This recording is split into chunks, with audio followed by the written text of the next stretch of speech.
Hello, Sachin sir, are you there? Yes, yes, I'm there. So, should we start the meeting now? Yeah, we can start. Okay. So, good afternoon, good morning, good evening, according to your respective time zones. This is Astha from the team of CISA Council. Before we start, I would like everyone to switch on the camera so that we can capture this moment.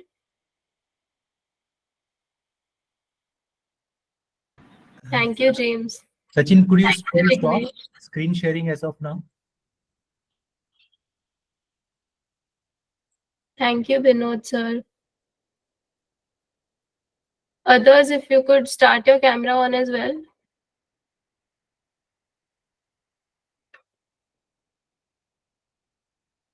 Okay, thank you. So, I welcome you all gathered here to attend the webinar on preparing for CISA, a comprehensive approach to risk management that is organized by GISA Council for Security Research and Education. GISA Council is a not for profit organization that aims to empower individuals and organizations through the promotion of skill training and certification. GISA Council promotes various training and certification programs like ISA, CISA, CISM, ISO 27000 2022 Lead Auditor, CISSP Prep Training, GDPR, and many more. Our directors, Mr. Hemang Doshi and Dr. Hiral Patel. Mr. Hemang Doshi, who is a chartered accountant and a certified information system auditor with more than 15 years of experience in the field of IS auditing, risk based auditing, compliance auditing, vendor risk management, due diligence, and system risk and control. Our other director, Dr. Hiral Patel, who is currently serving global companies as a consultant and a lead auditor for risk compliance.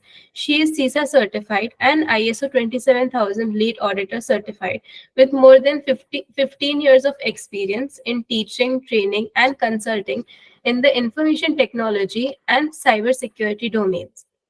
It is my pleasure to introduce the speaker, Mr. Sachin Hissaria, who is a chartered accountant, a certified ethical hacker, CISA certified, a trainer, consultant, and a passionate speaker of having over 10 years of experience.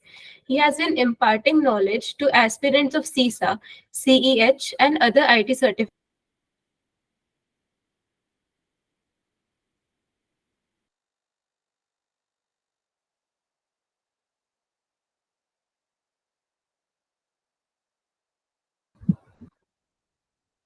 You're not audible, Astha.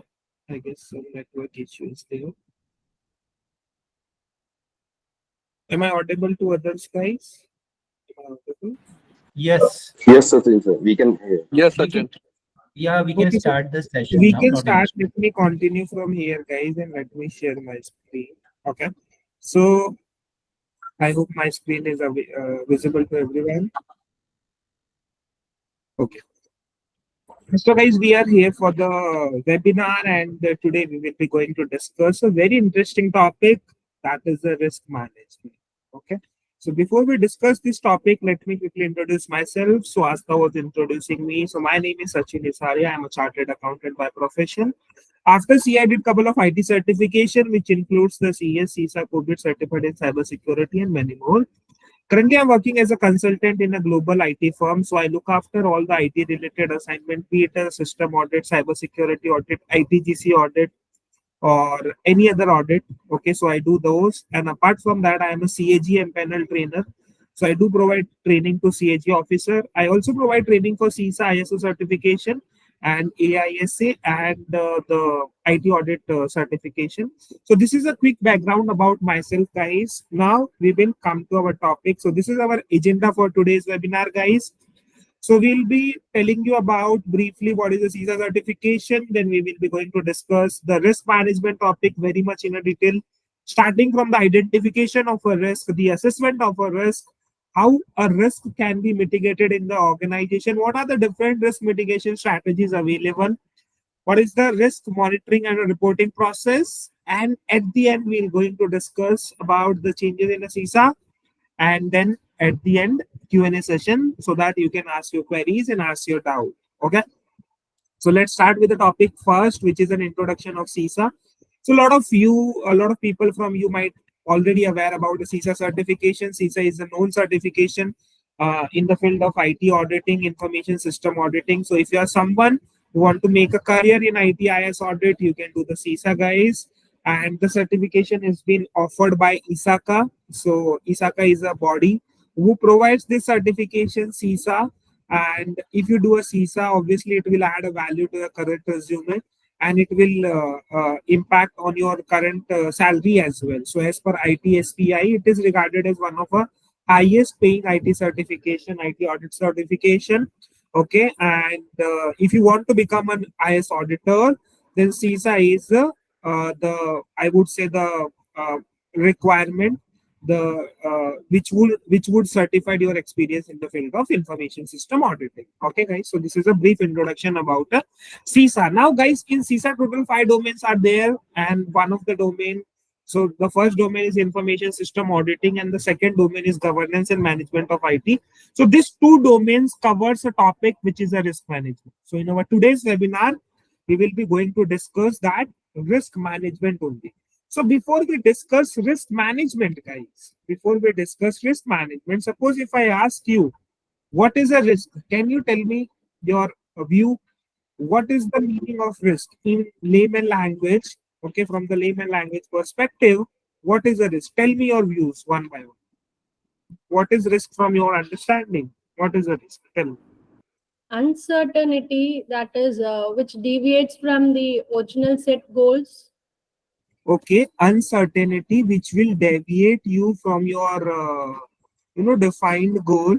Okay, Yes. that is a risk. Very good. What is a risk? What about others, guys? Just tell me your view. What is a risk from Risk your is understanding? a uh, product of a probability and impact. Okay, so someone is saying that risk is what? Risk is a product of probability multiplied by the impact. So probability is what? Probability of what? The likelihood, Probability of the chances and likelihood. the likelihood, exactly.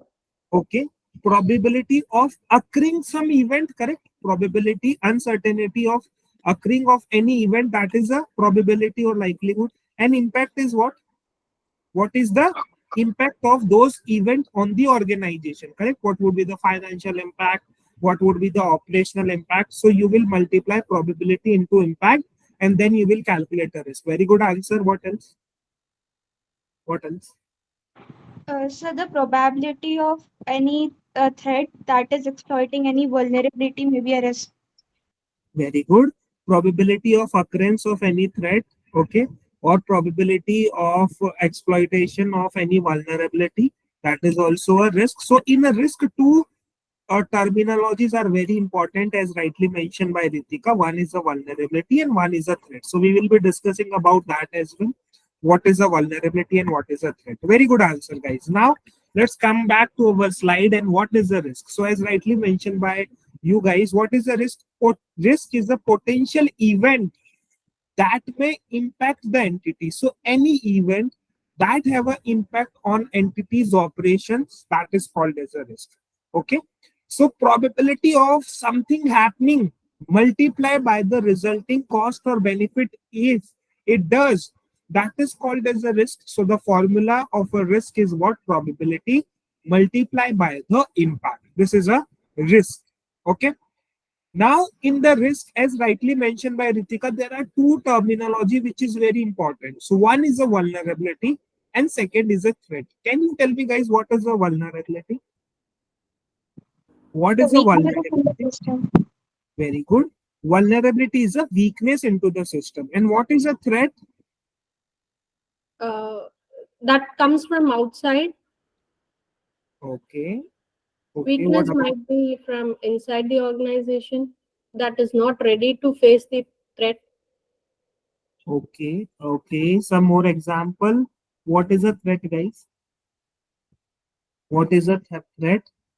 Something that can exploit the weakness. Can you give me example of vulnerability? Give me an Yeah. example of, Yeah. Absence of security, like suppose firewall. antivirus is not there Like in your Yes, computer. antivirus. Absence Yeah, of antivirus is a weakness. Yeah, you were saying something, Vikram. Tell me.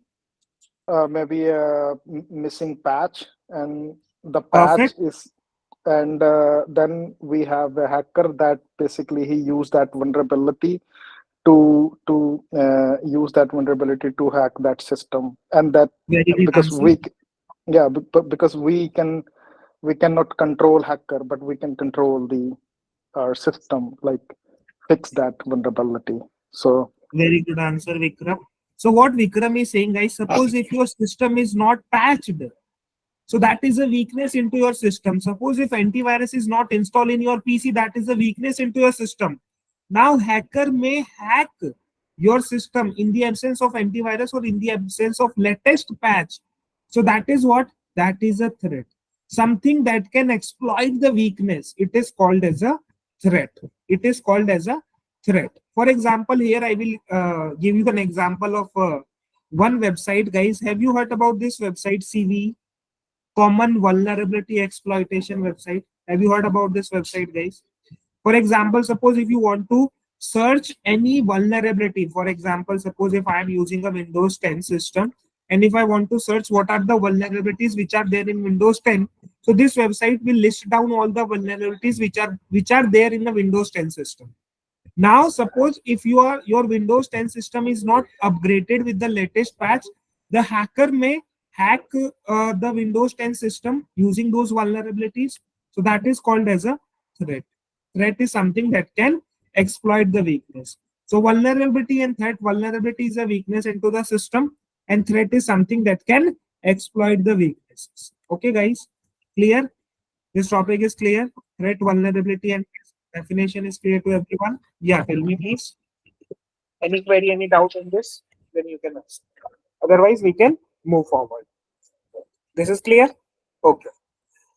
Now, guys, let me discuss the process of identification of risk. We have understood what is a risk. Risk is an uncertainty of any event which would be having a negative impact on a company. Now, as a company, how you will identify that risk?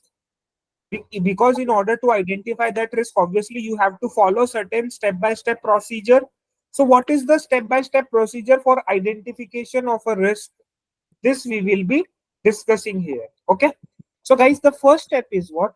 In order to identify a risk, first organization will identify their critical assets or critical processes.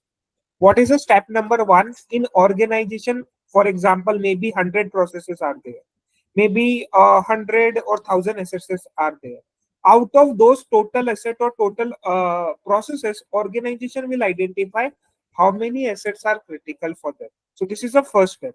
They will identify the critical assets or processes which are there in the company. Okay, once this is identified, what they will do?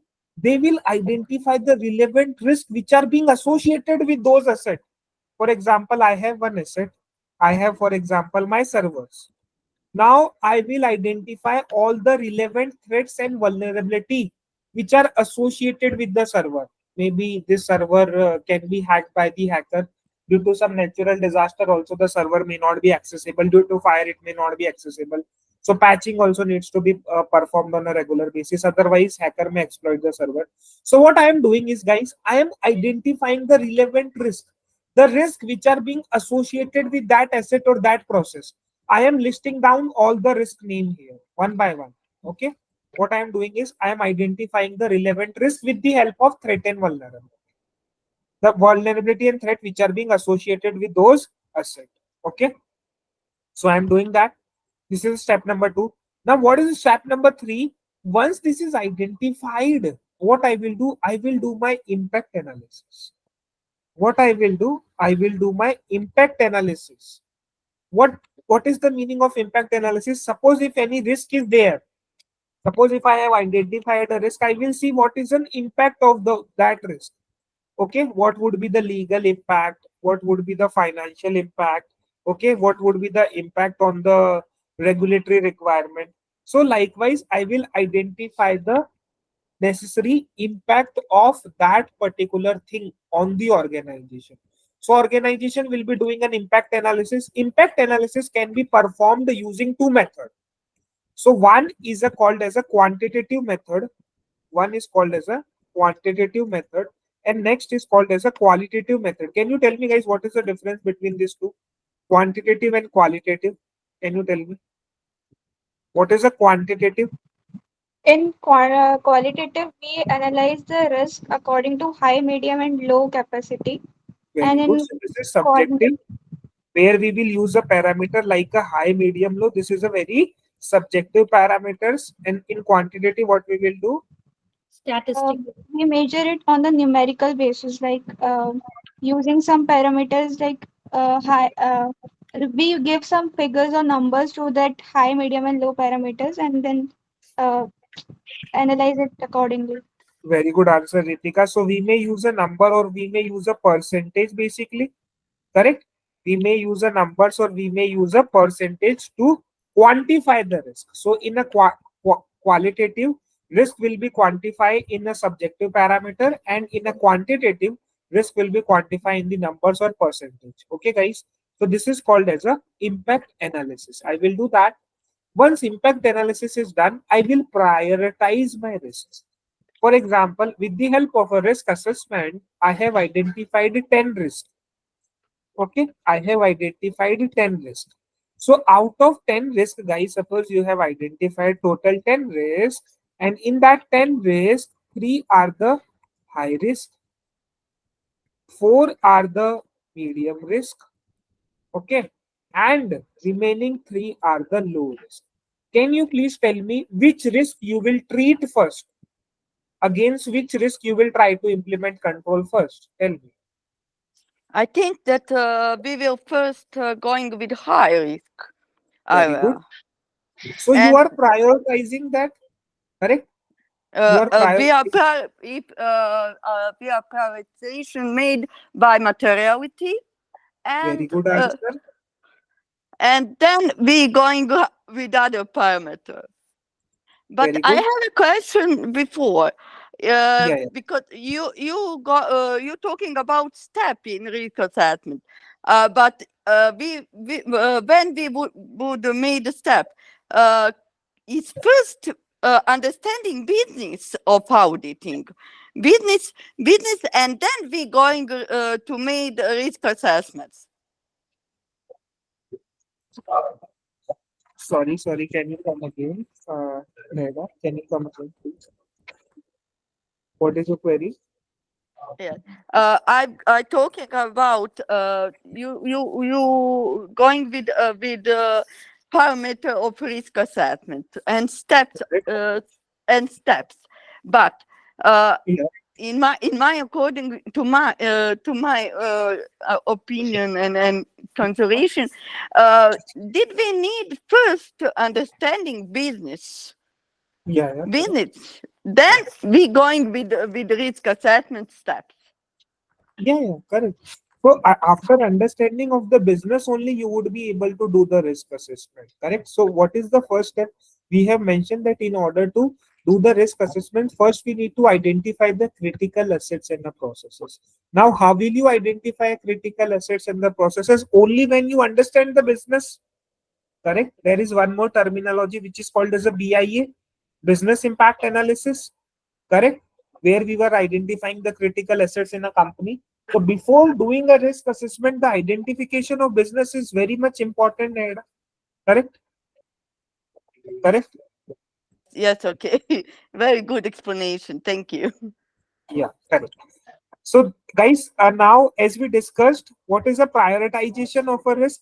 As rightly mentioned by Neda, first we will try to mitigate the risk which has a more impact. So, as rightly mentioned by her, first we will check the materiality, what is a material for the organization, and accordingly we'll try to implement a control.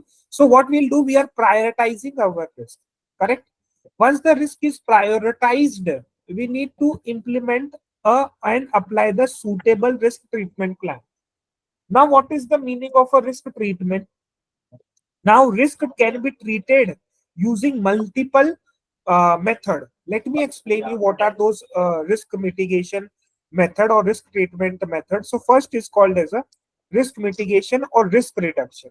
So, in risk mitigation or risk reduction, what we will do, guys, we will apply some level of control.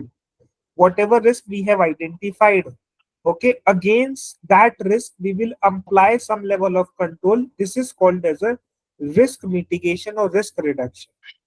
The second is a risk avoidance. Suppose if any risk which is being associated with any strategy or business process, if organization have decided to stop that process, then it is called as a risk avoidance. If you have decided not to do that particular process, then it is what? It is an example of a risk avoidance.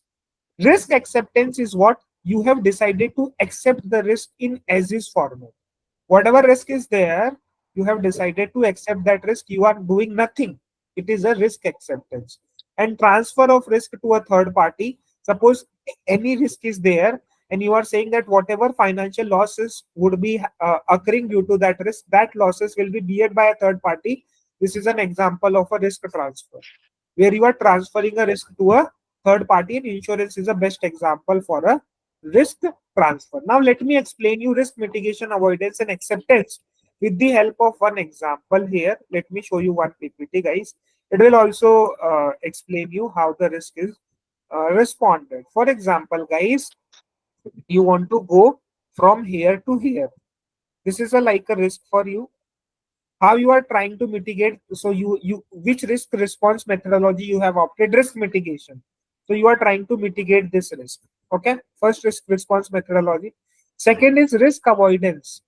Risk avoidance is what? Where you have decided not to carry out that process, not to go from here to here. So this is a risk avoidance. You have avoided that risk. Risk acceptance is what? You have accepted the risk in as is format. Whatever will happen will happen. You will see. So this is an example of a risk acceptance. Okay, guys, is this clear? Is this clear? Yes. Yeah. Now, guys, generally what will happen? This risk assessment will be carried out on a periodical basis. Organization will do this assessment on a periodical basis. Okay, it is not a case where risk assessment is conducted only when you start a business. Okay, this is a this needs to be conducted on an annual basis, on a yearly basis. Okay, and risk mitigation and risk reduction is a most widely used methodology, because most of the time organization will mitigate the risk by applying some level of control. Now, how this risk response methodology will be adopted, guys? It will be adopted basis on the risk culture, risk appetite of the organization. What is the risk appetite of the organization? Based on the risk appetite, only the suitable methodologies will be applied. Okay, now let me explain you this. What is the meaning of risk appetite? So, guys, here three terminologies are very, very important. Okay, one is called as a risk appetite. Okay, second is called as a risk tolerance, and the next is risk capacity. Do you know, guys, what is the difference between these three terminology? Risk appetite, risk tolerance, and risk capacity. Any one of you? What is the difference? Tell.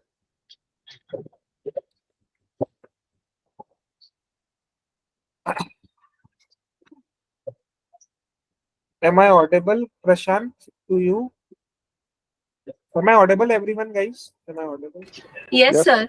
Yes. Okay. So let me explain you guys what is the difference between all these three terminology. First is the risk capacity. So I will explain you this with the example. So for example, may I ask you, Vikram, what is your favorite food? Vikram, what is Yeah. I like to have. Normally, I take pizza. pizza?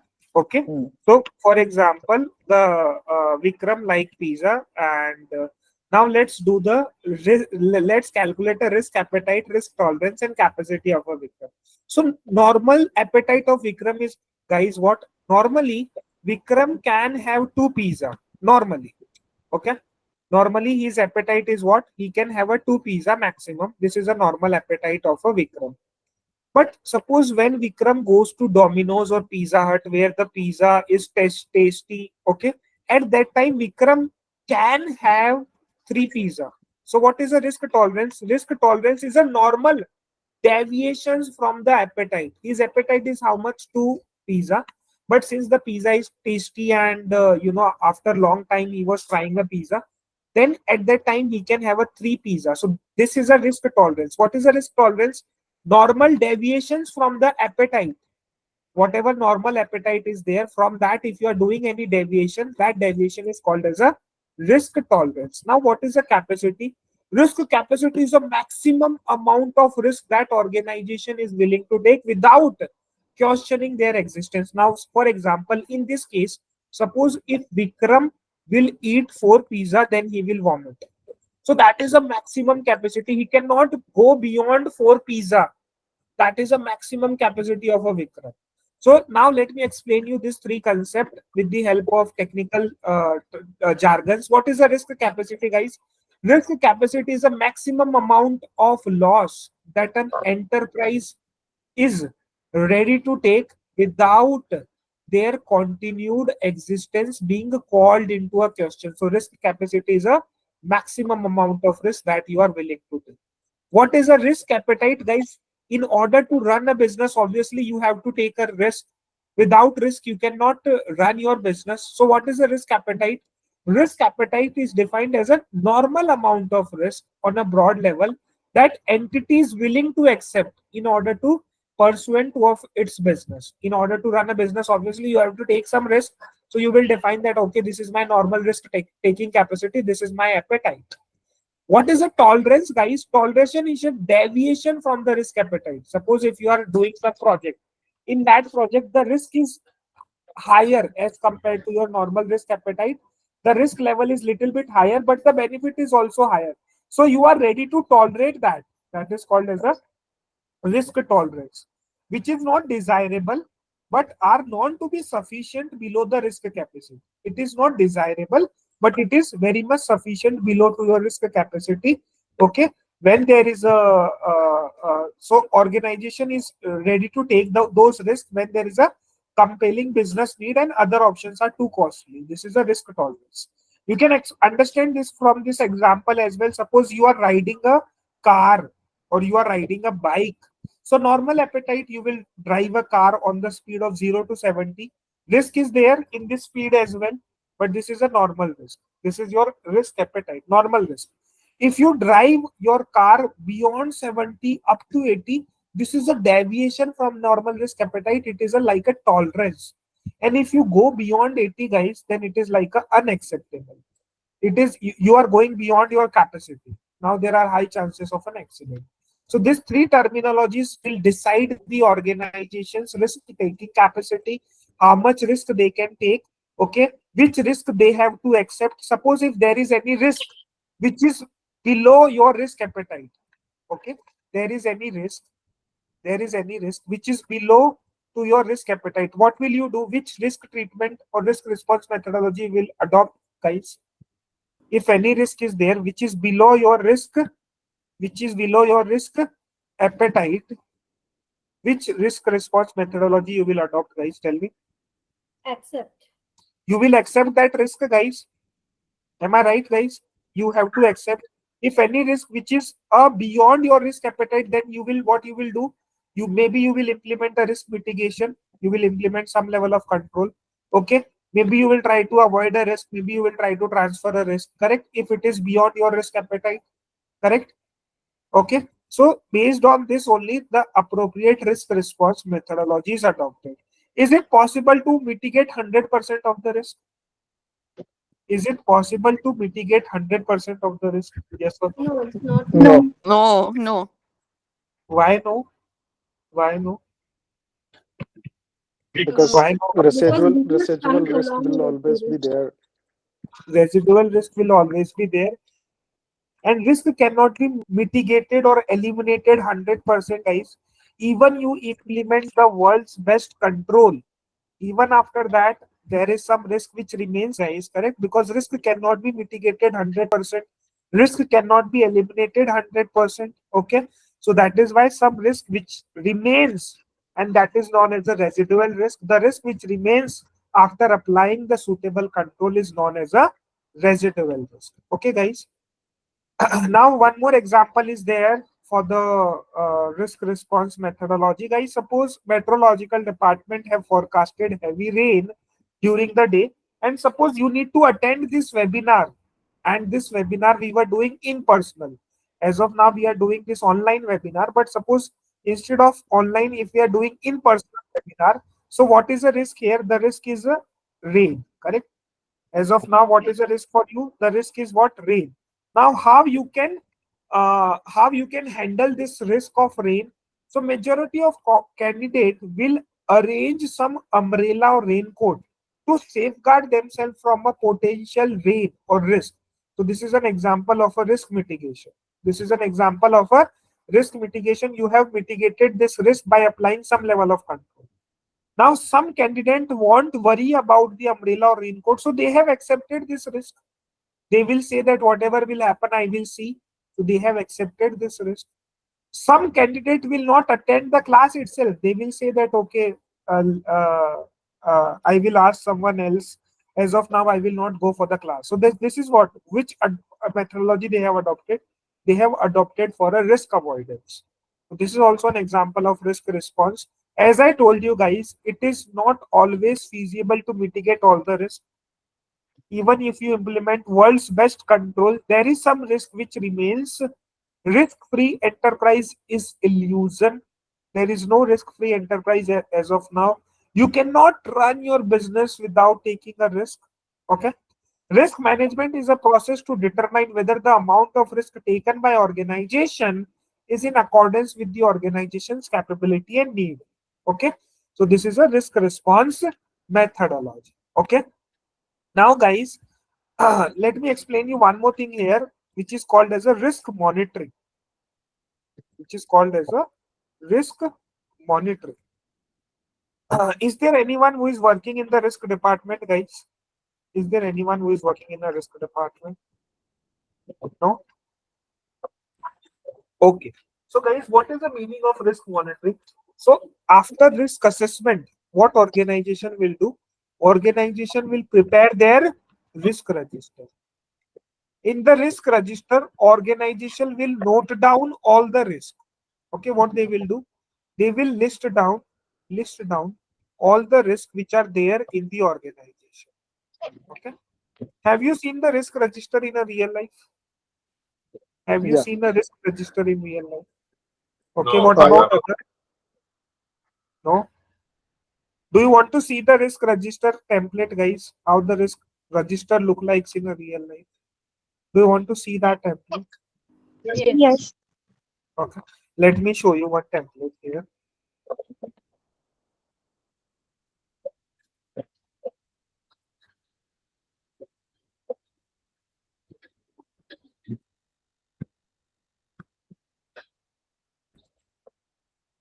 So, guys, for example, this is my risk register. Okay. Now, in risk register, I will explain you that process again, whatever we have discussed. Guys, what is the first step of a risk assessment? What is the first step of a risk assessment? Identifying the process. Identifying assets. Critical assets. Very good. So first I have identified my critical assets and the processes. For example, Oracle server is my critical asset, and in the Oracle server we have hosted a database. Now, what is the second step of a risk assessment? Applicable vulnerabilities and threats. Very good. Identify the applicable threat and vulnerability. So I have identified one vulnerability here and one threat. That suppose if sufficient fire protection systems are not there, and if there is a fire due to short circuit, then whatever data would be there on a server, the data loss would be there, correct? So vulnerability is what? Absence of fire protection system, and threat is what? Fire. Something that can exploit the weakness. So I have formed my risk statement here that damage on a sensitive data could not be limited due to fire protection system, due to absence of fire protection system. Now, what is the next step? First, identify critical asset, identify relevant risk. What is the third step? Impact analysis. Very good. So now this is my third step, guys. Now I am doing the impact analysis. What is an impact if this threat has been occurred? Suppose if there is a fire and due to which your server data is not accessible. What is the legal impact? What is the business impact? What is the impact in terms of financials? What is an impact on the customer? And what is an overall impact? Now you are seeing here some numbers are there. So which method they have used to do the impact analysis? Which methodology they have adopted for a risk impact analysis? Tell me. Prioritizing the risk. Tell me. Prioritizing the risk. No, they have used quantitative method here, guys, to do a impact analysis. Which methodology they have adopted? Quantitative, correct? Because the impact values are being presented into the numbers 1, 2, High, 3, 4, medium, 5. low. This is numbers, correct? So this is the matrix for that. What is the meaning of 1? 1 means the impact is very low. 2 means impact is low. 3 means impact is medium. 4 is high, and 5 is very high. So this is how they have done the impact assessment. Overall impact has been calculated. What is the formula of risk calculation, guys? How the risk is calculated?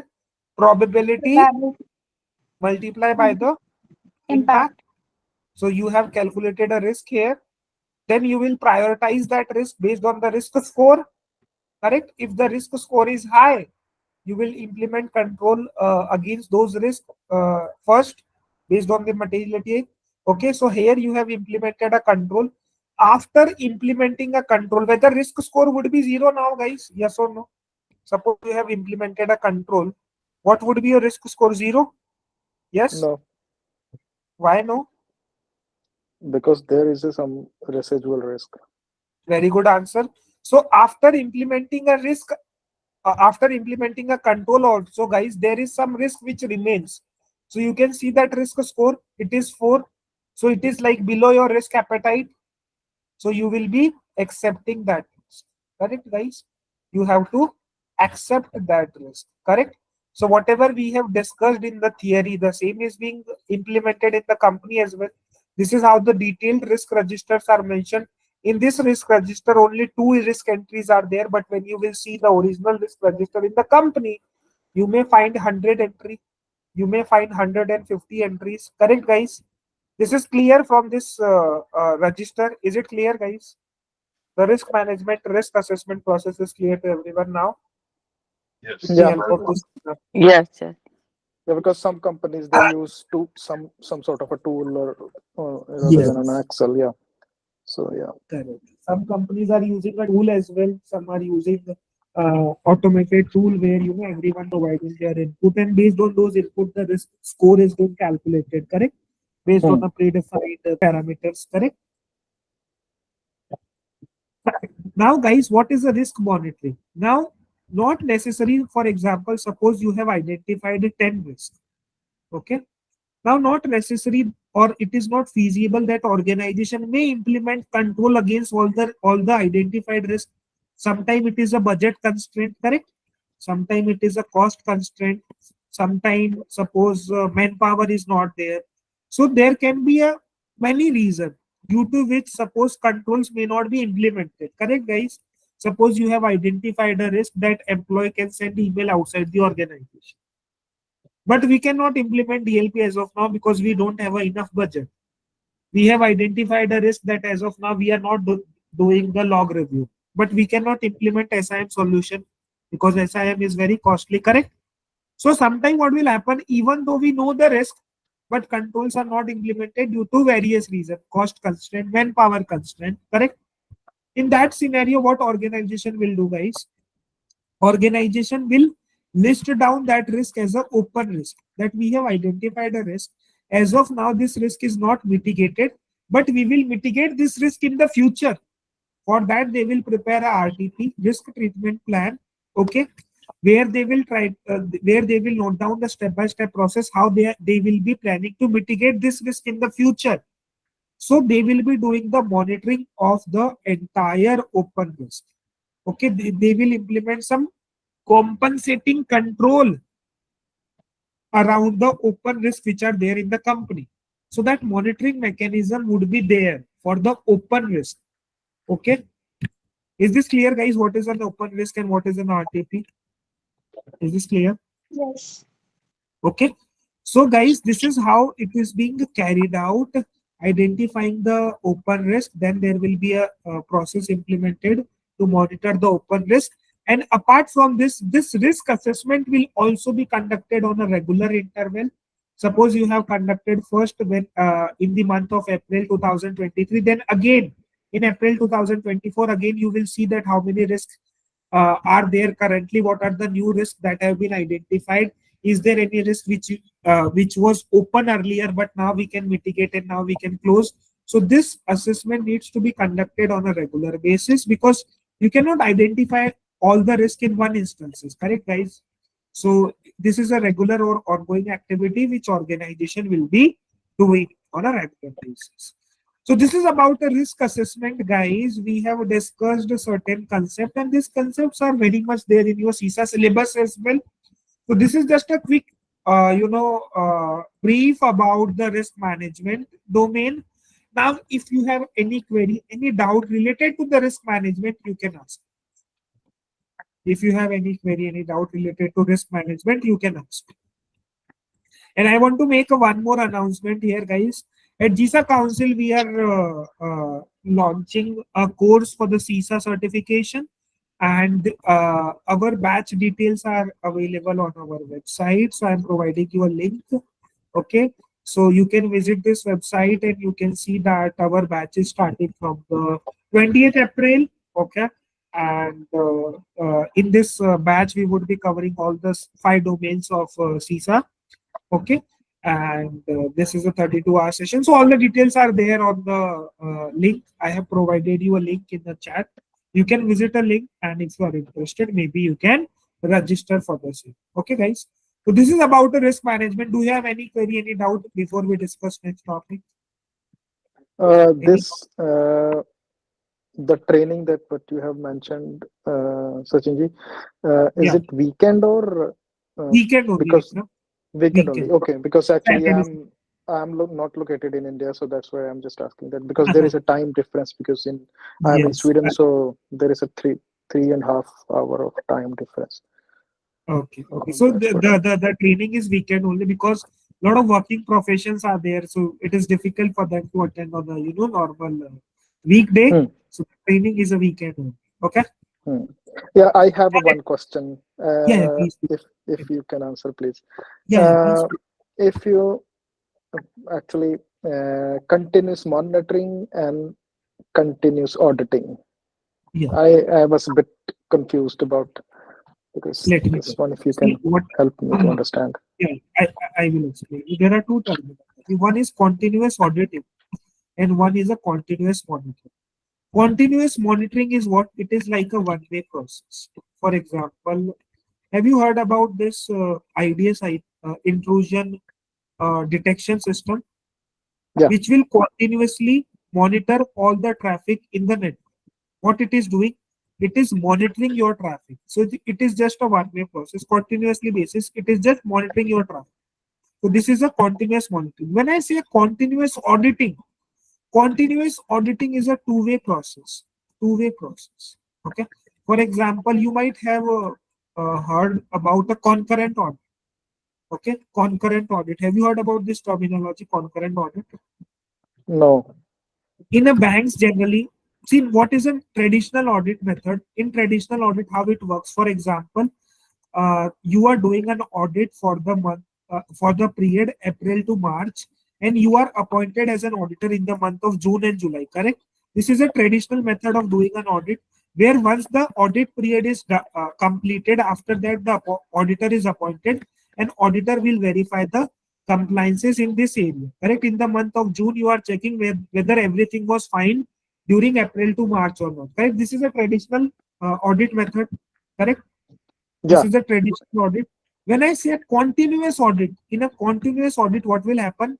This you will see majority time in the banks. For example, in the bank, suppose if you need to make a payment of high amount transaction, suppose if you have to make a payment to any party, maybe 1 CR. So there will be a process that you need to take a prior approval from the auditor. So the auditor are continuously sitting in your organization. This is not a traditional method audit. The auditor are on a concurrent basis sitting in the branch.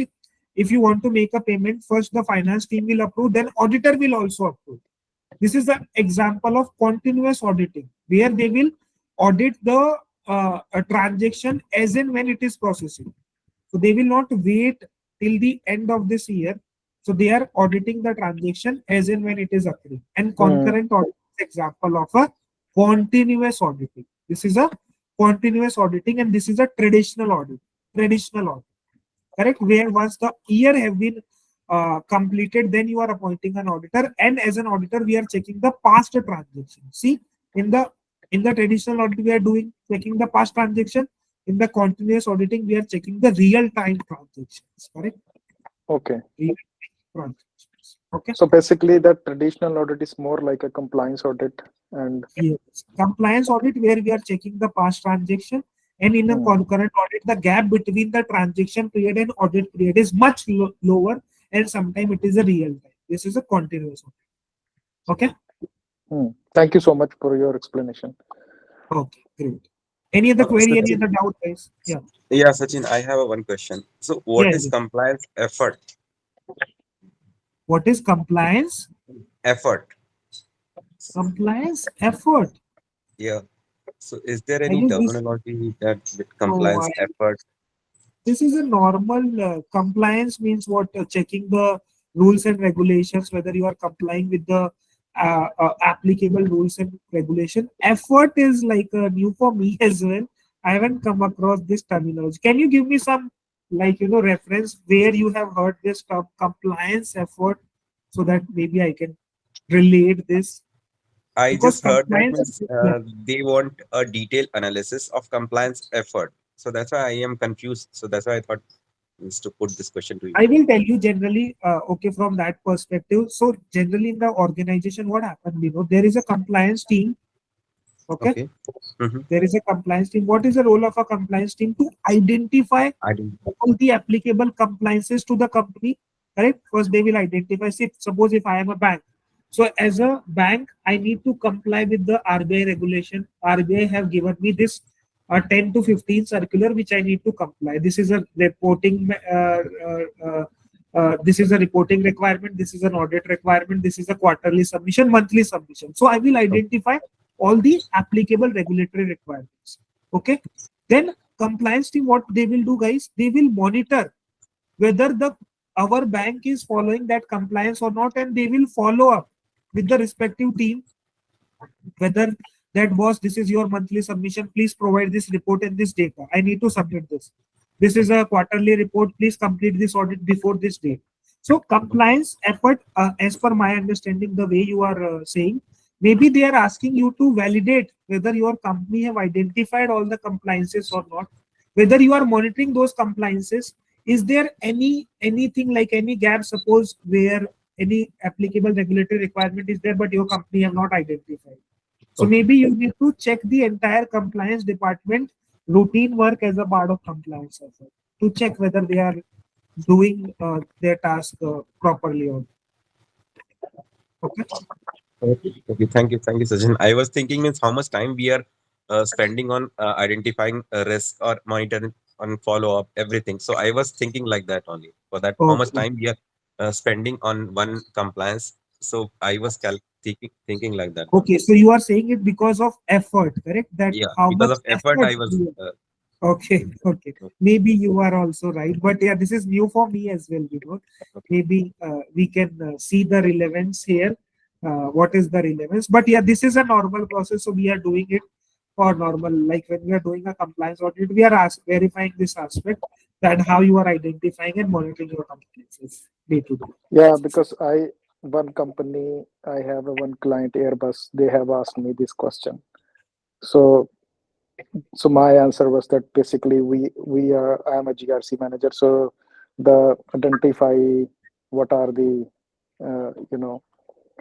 the compliance requirements that we have and how Correct, much we are invested to fulfill those requirements. correct, correct, correct. Because yeah, that is the main thing in the compliance department. Basically, it is all about identifying the applicable requirements and doing monitoring. Correct. Perfect. Now, guys, the change in the CISA domain. So, like CISA from the 1st August 2024, there is a change in the CISA syllabus. As of now, they have just given this guideline. The current CISA syllabus includes the five domain. This is the composition of this five domain. This is the percentage of questions that is being asked from each the domain.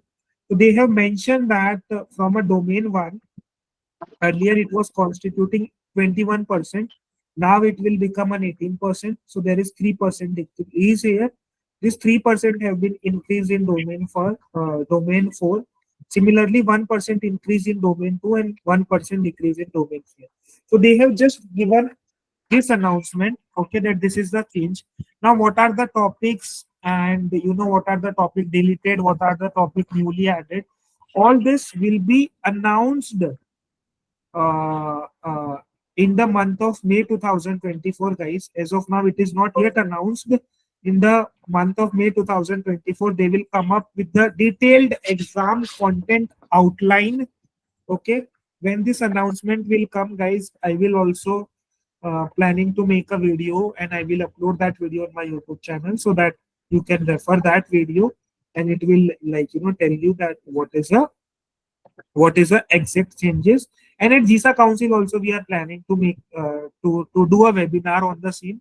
So whenever this exam detail content outline will come, we'll do a webinar, and at the time we'll explain you what are the detail changes. Okay, guys. So that is all for my today's session, guys. Now, if you have any query, any doubt, you can ask. Otherwise, we can wind up. Anything else that you want to ask before we? Okay, I would like to ask, thank you very much for the lecture. Very much understood. But I would Okay. like to ask, Yeah, James. when will the new syllabus take effect from? So this syllabus, like in the month of May, once they will announce. After that, we Okay, will plan a batch for the new syllabus. Once the that's when. announcement will come, after that we will. Okay, so is it till then we'll know when it can be applicable in terms of Sorry, your testing? voice is bit low, James. Your voice is bit low for me. Okay, what I'm trying to say is that is it when the new syllabus is out, we will know when it's tested in terms of exams. I just wanted to know when they will test it in terms of It will be exams. tested from 1st August 2024. Okay, 1st thank you. August 2024. Okay. Okay, okay, This thank you very much. up to 31st July, old syllabus. From 1st August 2024, new syllabus exam will be conducted as per new syllabus. Okay. Okay. Okay, perfect, guys. Thank you so much. Bye bye. Take care. Thank you, Sachin. Thank you, sir. Sachin, Yeah, Vish. Tell wish me. wishes. Yeah, yeah. Hi, Sachin. Sorry, Sachin, I again was late today, but so I saw you like you were covering about the topics on the risk management front. I just wanted to understand, like, is there any best practice of scripting out the risk statement, or whenever you do an assessment and you identify any non-compliance. So, is there any standardized way or the best Yeah, way yeah. to? So we can, as you might have heard about ISO 31000. Okay, Hmm? is Yes. purely on the risk management. So which will tell you that how to put a risk. Okay, so that you can refer to an ISO 31000. Okay, standard in order to put the risk in a proper way. And similarly, like C risk is also there. In C risk also a lot of scenarios are covered, which how to put the risk statement. So from the reference perspective, you can refer to those these two things. Apart from this, which, like, it always depends on your experience and your expertise as Exactly. well, that how you are putting those risk into the risk statement. But from the reference perspective, you can refer to these two things, and it will give Hmm. you a very decent idea that how to put the risk in the risk register. 31,000 and the C risk. Okay. Okay. Okay, Sachin, based on your experience, I just have one question. So I wanted to know, based on your experience, have you ever seen any organization managing risk and issues or tracking risk and issues in the same risk register? Is it feasible, and is it? I mean, is it Yeah, a lot it of can? small organizations are doing this. like as a small organization, we cannot afford to have a tool or proper risk tracking. So what they were doing is they are just making one Excel sheet, uploading that Excel sheet on a drive, allowing an access to an authorized person. Then each and every person is trying to identify a relevant risk, and the controls are being implemented against those risks. So many people are doing and monitoring their risk compliances on a single spreadsheet. So a lot of companies are doing, like a small or some mid-sized companies are also doing, where they are doing a Mhm. risk assessment in the spreadsheets basically. So Exactly. No, yeah, yeah, we do the same thing. Actually, we are doing the same thing, and so my the reason for I'm asking this is, in case if there is an audit happens, and yeah. if we showcase that this is how we are doing, so will this be an observation Complying? for No, no, no, no, no. no, right? It will not be an observation wish.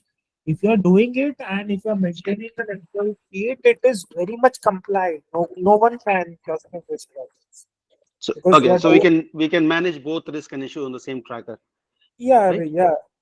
Risk Okay, and issue okay. means what? Issue means any And observations you have. any issues that we see within the project, so any risk which has Yeah, so ended up to every become a risk. Yeah. yeah, so every issue would be having a risk only, so you can track those issues in the risk statement. But to do a follow-up audit, which it is recommend that you make a separate issue tracker as well. Like, do you know about a Mm-hmm. follow-up audit that when the next year auditor will come, he will do a Mm-hmm. follow-up audit. So at that time, Exactly. why to give the entire risk register to that auditor? Make a separate tracker for the issue, and based on that issue, any risk is there, so that risk you add in your risk register. This is what my suggestion would be.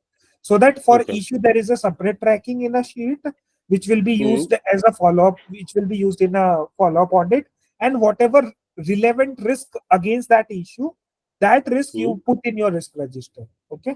And you should Okay. make it separate, because generally, like you organizations are not very much comfortable in sharing their entire risk register with the third party, because it includes the all the risks which are there. Okay. Exactly. So Yeah. as an Yeah. auditor, they will just explain your process. They will just show you that, okay, this is my risk register, and may not share the complete risk register details. Correct. So from the issue perspective, do a separate tracking, and from the Mm-hmm. risk perspective, do a tracking in your spreadsheet. Okay. Okay. Yeah. Great. Thank you so much, Sachin. Okay. Okay, okay guys. Thank you so much for your time. See you in some more interesting webinar. Till then, bye bye. Take care. Thank you so much. Thank you. Thank you. Bye bye. Bye Thank bye. you. Thank you, Thank sir. you. Thank you.